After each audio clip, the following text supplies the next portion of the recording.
Hello again. I'm back, and thank you for joining me, and thank you to this platform for giving us a chance to be together.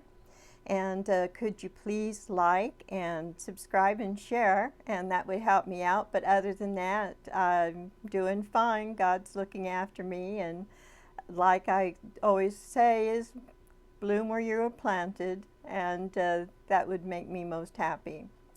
So, what am I going to have this imaginary conversation with Megan about this time? And I had a lot of different subjects, and there's just always some turmoil going on in the news. Right now, it's the ESPN award going to Prince Henry. Yeah, I've got plenty to say about that too. But not today. Not today. Let me put on my specs. And what I wanted to talk to you about today, Princess Henry, is can we be honest about a transactional life? And I only think I heard this word for the first time maybe in the past year or two, and it was always in reference to you. So that doesn't mean that it was fairly applied to you, but I thought, okay, and kind of paid attention to what was implied by that. And of course, my age, I've heard, giving this for that, and things like that. And I'm always, surprised, which I shouldn't be, that there's always going to be a word for something. No matter what is going on, someone will have a word for it. And I'm always going to be probably behind the learning curve on that. But let's talk about transactional life, Megan. My best understanding of a transactional life would be what you are giving and receiving in things that could be either tangible or intangible.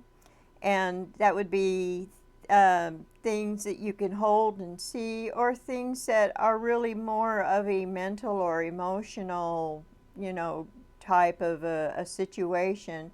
And it's easy to see where two people that are very much in love, or they are just they're two, like family members or friends, that they really love each other very much. And that's not necessarily like some kind of an evil thing. It's just an automatic thing. Two people care about each other, and they're both benefiting from that, and it makes them both feel good. There's nothing wrong with getting something out of it. I mean, that's what makes us alive. And for a lot of us, that is the first draw that we have towards loving God. As a child, now I lay me down to sleep, and then, Jesus loves me and things like that. But as you get older, well, okay, God loves me, Jesus loves me, but do I really love them? And it takes a while maybe to really mature spiritually, where you can actually feel that love. And probably the door to that is going to be fear. Because God tells us, about not fearing people that can only harm the body, but fear God that can harm both the body and the soul. And so for a lot of us, that might be the little bit of push-a-lean to get us through that door, where we are motivated. Okay, it's not enough just to be afraid. You want to do more than just lip service. You might really, as you grow spiritually, want to know, how do I love God? I'm afraid of him. I know that he's good. He does good things, and but to really love him, and to call him Father, because the word Father did not have a good connotation to me. It was associated with fear and cruelty, not fear and respect, not fear, respect, and love. And it took such a long time. In fact, I asked God for a little bit of time just to be able to call him, Daddy or something like that, to try to force my mind to get out of this physical mindset where my physical relationships with family members and even abusive or neglectful ones were going to transcend this physical boundary, and that someday everything would be on a spiritual plane, and that kind of helped me move. And still, it took years. And I had a really bad spiritual falling down, actually a couple of times, but only one time did I actually call God out by name. Oh yeah, that's amazing. I'm still here, that he didn't strike me down with lightning. I called him out by name. I told him I hated him. I was really angry and I was destroyed. But that is another story about forgiveness. And I will get to that story, but not today. Today we are talking about a transactional life. And I have a little trouble staying on point, so sort of like get those reins back over here, Donna, just like pull the wagon over, get back over to this subject. Now, I did cover like our immediate personal life, but we're going to find ourselves in situations where, whether it's familiar, like a place where we go to school or worship or work, then you're going to find yourself in temporary situations where you're with other people, and that could be when you're shopping or going to the doctor or something, you're having to get a license renewed, and something where you are in public and you're not there very often, and maybe you don't know any familiar faces, but you are in a situation where you may not feel bound by anybody. But there are moments that you could be if you wanted to be. And there are plenty of you that might be listening to this that know that if you've ever been in a store, a big box store, or any kind of a store, and you hear someone coughing, how many of you stop to make sure that it sounds like that person is okay? Especially a child. If you hear what sounds like a child coughing, maybe even almost like you're not sure, is that coughing, is that choking? How many of you have gone across the store to where that sound is when that sound didn't clear up, just to make sure that that person is all right? You see, that's when you are connected, and I don't know if you could call that a transactional relationship. What are you hoping to get out of it? Usually nothing. Usually you just want to make sure that person is okay, if you have ever done that. And what about, let's say you are in a situation where you see maybe a child or an animal or an elderly person being abused or neglected, and you actually call an authority. You make a report with your name. I mean, you don't be anonymous, and you name, address, phone number. You are making a report to report that situation. I have, and it's depressing. I didn't get any feel good out of it. It was something that needed to be done, and there are plenty of people that will do that. They're not going to get anything out of it, not even a, oh, look at me, I'm a hero thing. It's just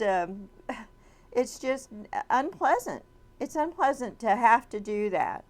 I got a kind of a funny story, and this is a little bit transactional. Well, no, it's not transactional, because this was where nobody got anything out of it except maybe a little bit of a laugh.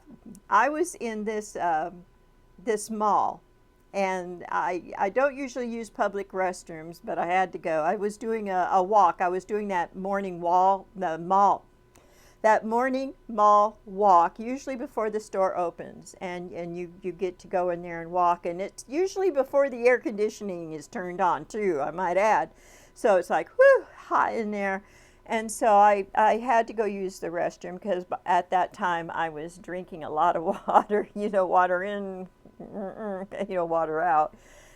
And I had been in the stall, and I had finished, but before I'd finished, I'd heard someone else come in, and when I came out, I saw it was a blind person with a seeing eye dog. And when I came out, I said hello, and she said hello, and I was washing my hands. And now I went over to the dryer, and it was one of those paperless dispensers. And usually I thought, well, there's going to be a wave motion thing, and I'm waving my hands all over it and fidgeting, and now I'm kind of fingering around the towel box, to not a towel, but looking for a push button sensor. And I became nervous that here I'm making these weird noises and nothing's going on, and I didn't want this other person who could not see what I was doing become nervous because I'm just lingering there and just not really doing anything. And so I said to her, I said, well, I just cannot see. I said, well, I know that this is towelless, I think, but I can't see how to turn it on or activate it. And she said, oh, here, let me show you. And she came over and she said, the button is over here. And she reached to the other side of the unit that I somehow missed the button. She said, there it is. And I go, oh, thank you. And I said, oh, I didn't see that. And she said, neither did I. Oh, gosh. And we both got a little laugh out of that. And I said, oh, well, thank you so much. And I said, I hope you have a good day. So she helped me out, and that was really great fun. And she just seemed to light up that she was able to help someone over something like that. So I'm not very good with gadgets either. But let me see what else. Did I want to? Oh, yeah, there was this other time that I was doing my bit. I was riding a public bus trying to get to work back in the days that I was a federal employee. And this was in central Texas, and it was prone certain times of the year to get the tornado watches, which is different from a warning. Watches is just maybe there might be, and a warning is where there is one, So we were under a tornado warning, and this little twister, which was those transponders that sit on top the poles along the road there, the freeway, they were popping, they were exploding and popping, and the bus that I was on wasn't going anywhere, and the driver was woohoo, and it echoed in that bus.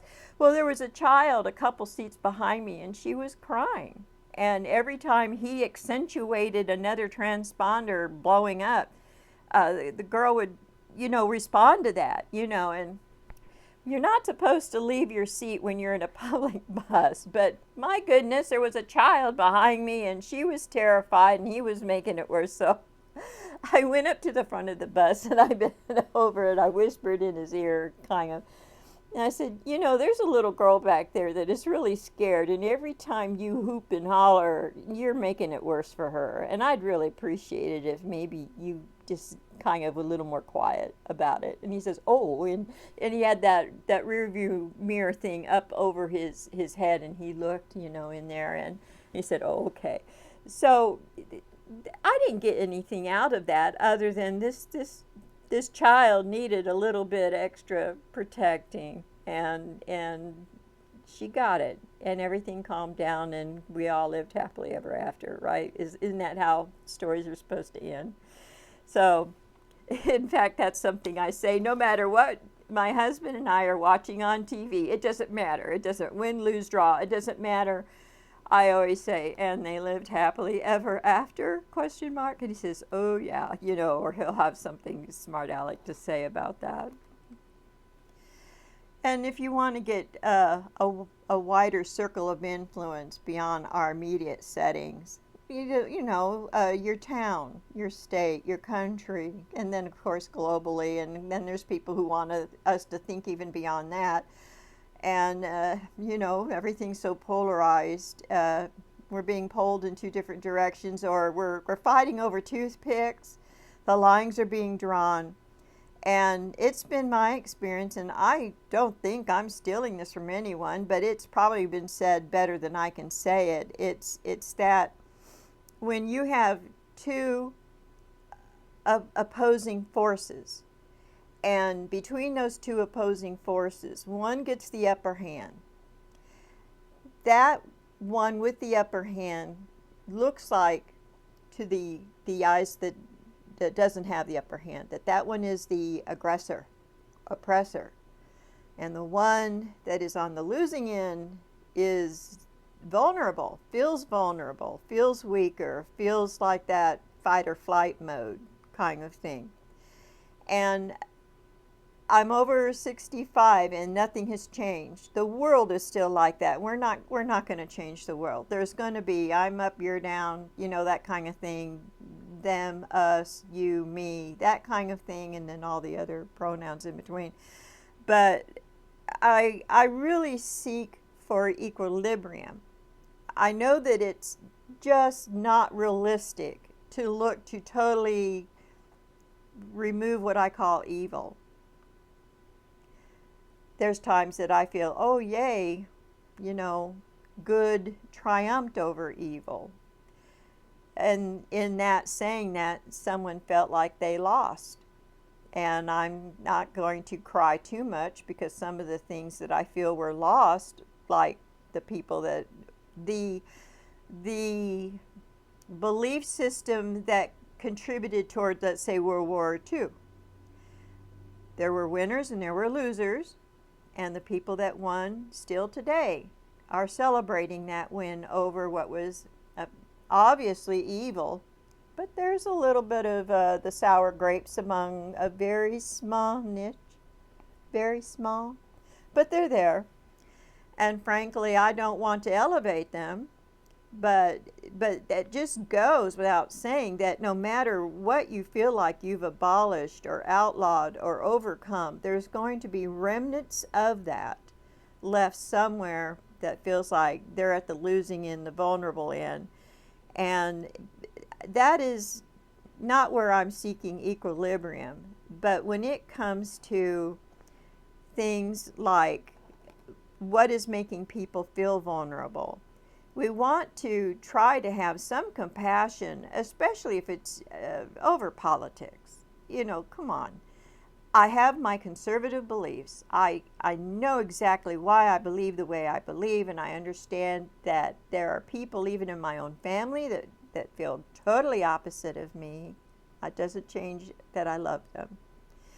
But I have become more interested in loving them. Rather than fighting over the toothpicks, let me be more concerned about loving them.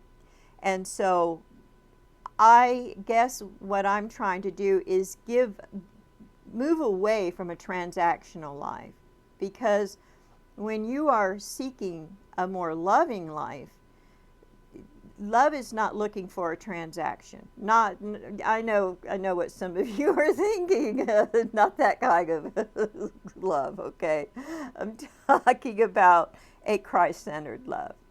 And so, Megan, since you have been so often associated with a transactional life, I want to ask you, have you ever really done anything for anybody that was not a transaction towards accomplishing your goals, your ambition, and to try to leverage those actions towards succeeding at something else?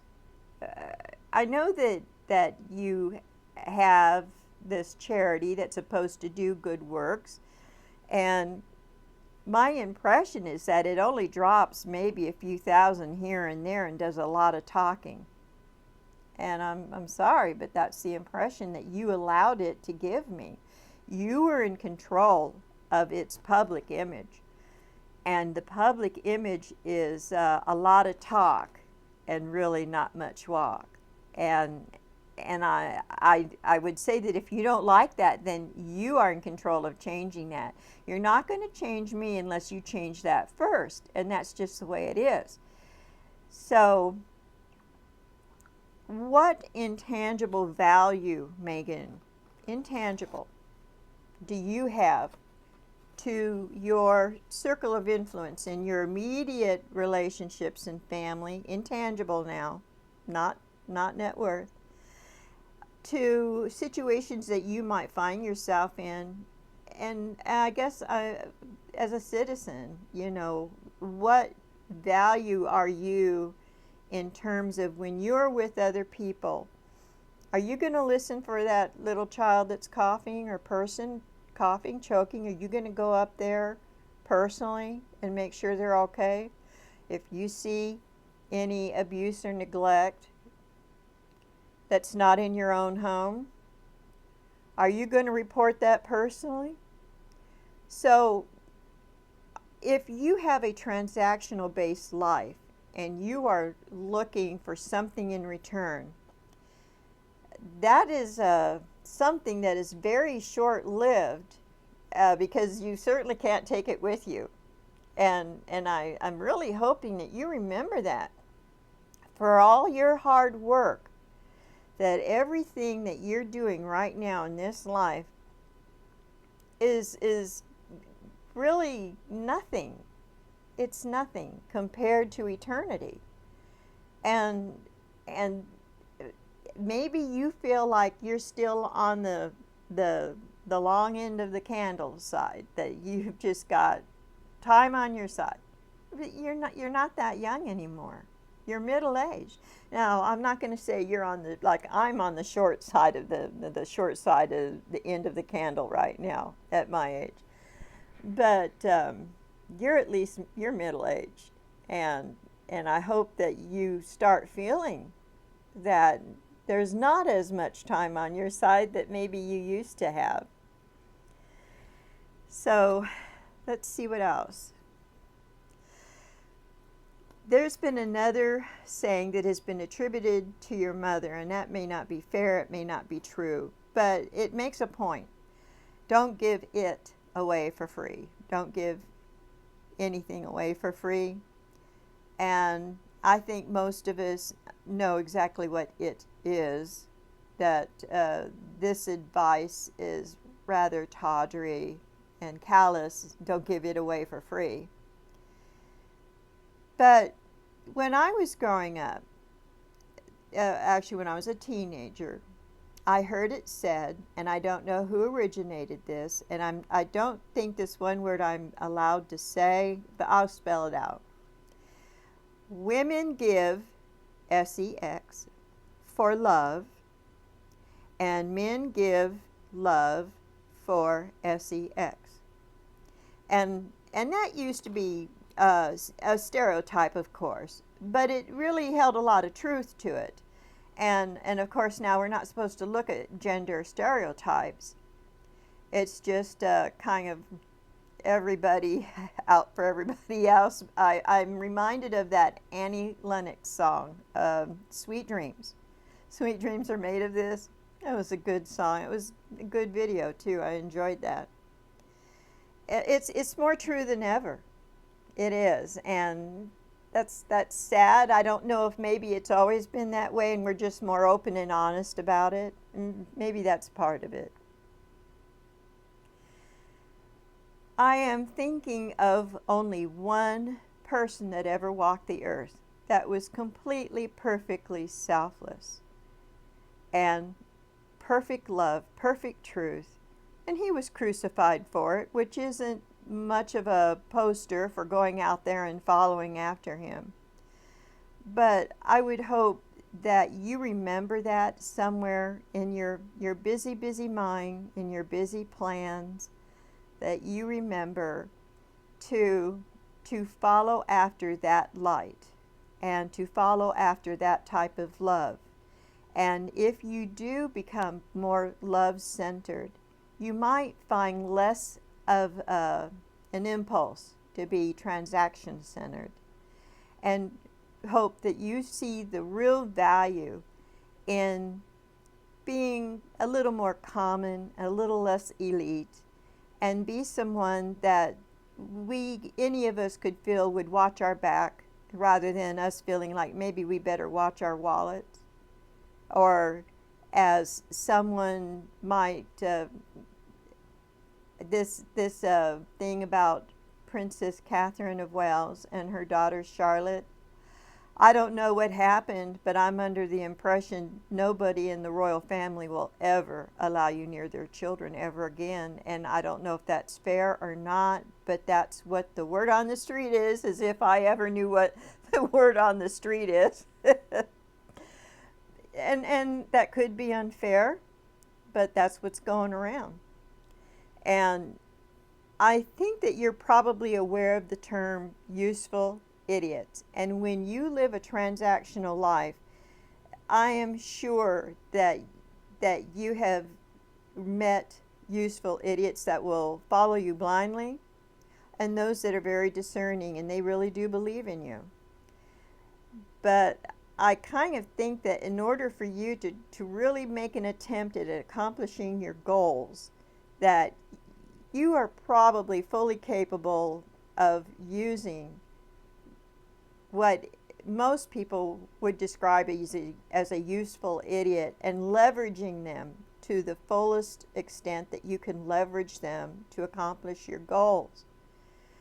And that is just a very dangerous way to live your life, because sooner or later karma is going to catch up with you.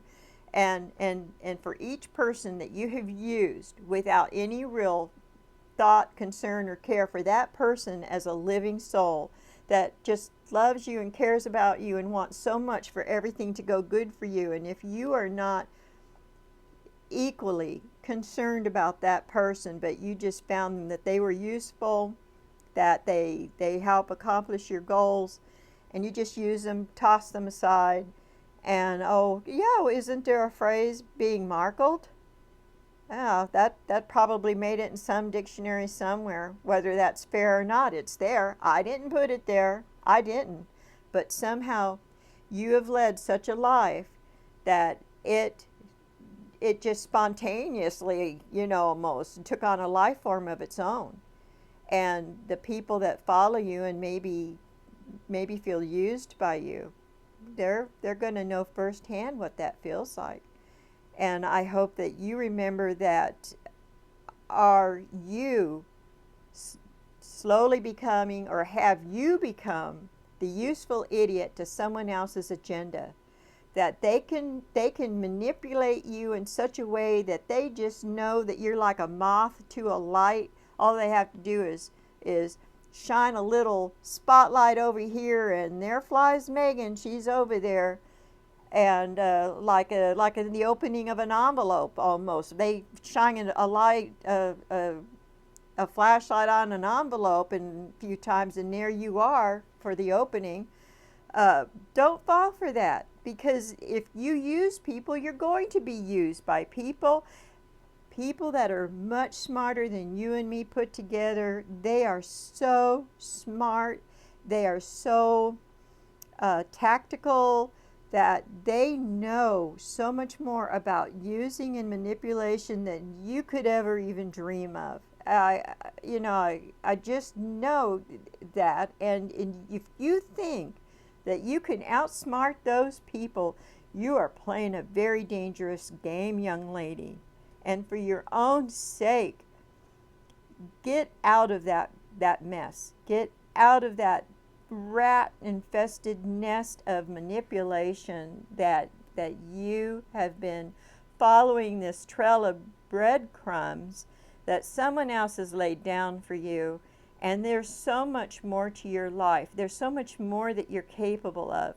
And that if you really want to be your own person, find out who you really are and if you really like that person. Because each day is a new chance for you to reinvent yourself and shed whatever influences or people that think that they've got a grip on you and that you're not going to wiggle free. Gosh, I hope that you are not in harm's way with maybe some of the people that want or who have tried to align themselves closely with you. Maybe you've received favors from people that you weren't really fully aware of how they're connected, and maybe that's who you're really afraid of. Maybe when Harry keeps going to court asking for this VIP protection, maybe you're the one beating that drum because you're the one that's afraid. Maybe you do know what you've got yourself in the middle of, and you're the one that's terrified. You're the one that needs that protection. I could pray for you. I could pray for you and your family that your eyes will be open, that there will be a way out for you, and that you can become a love-centered person and walk away from a transactional life. You know, that there's that saying, Megan, what goes around comes around. And you may not like to be reminded of it, but I think that you've seen it coming, and I think it's got you sweating. I really do. Change, please, for your own sake. And for everyone else, thank you for visiting with me, and remember to bloom where God has planted you. And I hope to see you again next time. And until then, take care. Bye now.